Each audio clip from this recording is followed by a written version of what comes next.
Pemirsa, terima kasih Anda masih bersama kami di Halo Indonesia. Kita juga masih terhubung dengan Dr. Alexander Ginting. Selamat pagi dok, masih bersama kami? Selamat pagi, masih.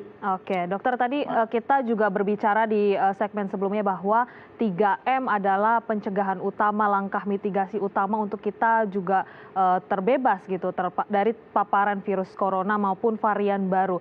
Kemudian ini kita melihat adanya juga penggunaan masker sebagai salah satu pencegahan. Tapi banyak sekali akhir-akhir ini masyarakat kemudian menggunakan tali pengait masker yang juga kali ini tuh menjadi tren fashion untuk masyarakat. Nah, bagaimana dokter menanggapi hal ini? Apakah hal ini benar untuk dipergunakan atau seperti apa?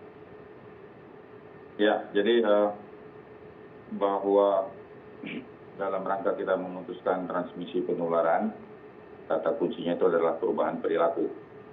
Di mana perilaku kita adalah kita memakai masker, kita menjaga jarak, kita mencuci tangan.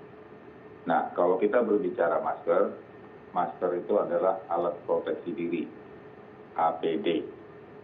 Dia bukan fashion, dia bukan bagian bagaimana supaya menambah performance kita, tapi yang kita lihat adalah performance dari bagaimana kita memproteksi diri kita. Jadi masker itu harus kita lihat sebagai penghalang untuk mengurangi jumlah partikel cairan yang mengandung virus yang dikeluarkan oleh seseorang supaya tidak masuk ke dalam saluran pernapasan kita. Dia bisa masuk oleh karena bercakap-cakap, bisa juga oleh karena batuk ataupun bersin. Kalau kita tidak pakai masker, maka itu akan masuk. Nah, kalau kita sudah pakai masker, berarti ada dua hal yang harus kita lihat. Bagaimana kita cara memakai dan melepas masker, dan kemudian bagaimana kemampuan filtrasi masker tersebut. Dua hal ini yang harus bisa kita elaborasi. Jadi di masyarakat itu ada masker kain, ada masker medis, dan ada masker yang bisa memfiltrasi sampai 95%. Itulah yang disebut dengan N95. Jadi 3 masker ini yang kita lihat ada di masyarakat. Nah, bagaimana kalau masker kain?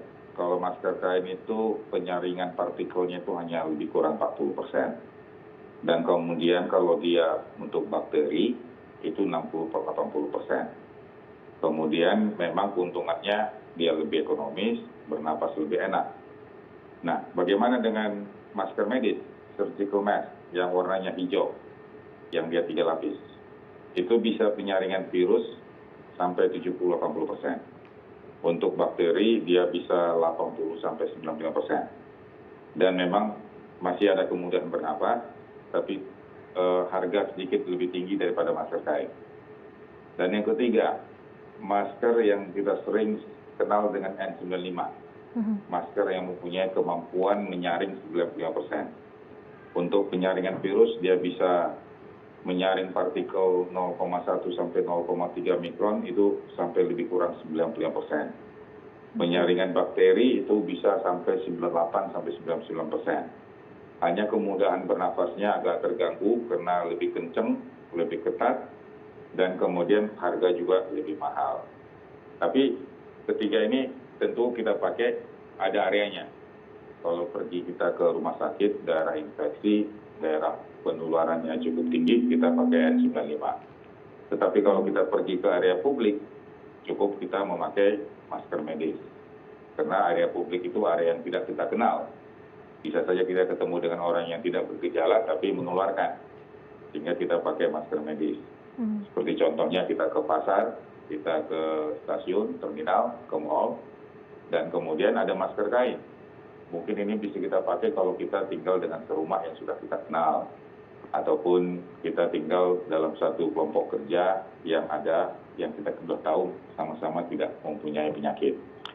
Jadi oleh karena itu masker medis inilah sebenarnya yang harus memang kita siapkan kalau kita berhadapan ataupun kita mobile keluar dari rumah. Dan kemudian setelah 3 masker ini kita ketahui, kita juga harus tahu bagaimana cara membuangnya. Karena kalau masker itu kita sakit atau kita OTG, maka masker itu adalah infeksius. Tidak membuangnya juga jangan sembarang tempat. Ada ada tempat pembuangannya, ada cara membuangnya, dan kemudian harus talinya digunting atau dilepaskan, dan baru kemudian direndam, baru kemudian dimasukkan dalam wadah. Baik. Nah, bagaimana dengan masker yang fashion? Ini masker yang fashion itu sebenarnya lebih satu filtrasinya yang harus kita lihat. Dia bisa memfiltrasi atau tidak. Jadi ini yang harus kita ingat. Kalau surgical mask yang dipakai oleh dokter-dokter ataupun perawat di rumah sakit itu paling tidak untuk virus itu bisa 80%. Asal sisi luarnya tidak disentuh dan kemudian memakai pengaitnya ke telinga baik dan kemudian tidak dinaik turunkan. Apa bahayanya kalau dinaik turunkan? Bahwa virus ini kan droplet. Virus ini bisa mengapung di udara dan bisa hinggap di dahi kita, hinggap di pipi kita, hinggap di leher. Kalau ini naik turun ke leher, naik turun ke pipi ataupun ke dahi, berarti sisi dalam dari masker sudah terkontaminasi dengan daerah terinfeksi. Jadi kalau kita keluar rumah, bisa saja rambut, dahi, pipi, leher itu sudah daerah terinfeksi. Kita nggak tahu kita berhadapan dengan siapa. Sehingga kalau kita bermasker, sisi luar itu tidak boleh tersentuh oleh tangan kita, karena nanti akan menginfeksi sisi dalam. Kalau sisi dalam sudah terkontaminasi, dia akan terhirup ke dalam. Nah, bagaimana dengan kalung masker? Kalung masker ini artinya talinya lebih panjang, dia bisa digantung di leher, berarti masker tersebut akan menyentuh sisi-sisi infeksi yang ada di tubuh kita. Apakah di baju, di hijab, ataupun di tempat lainnya.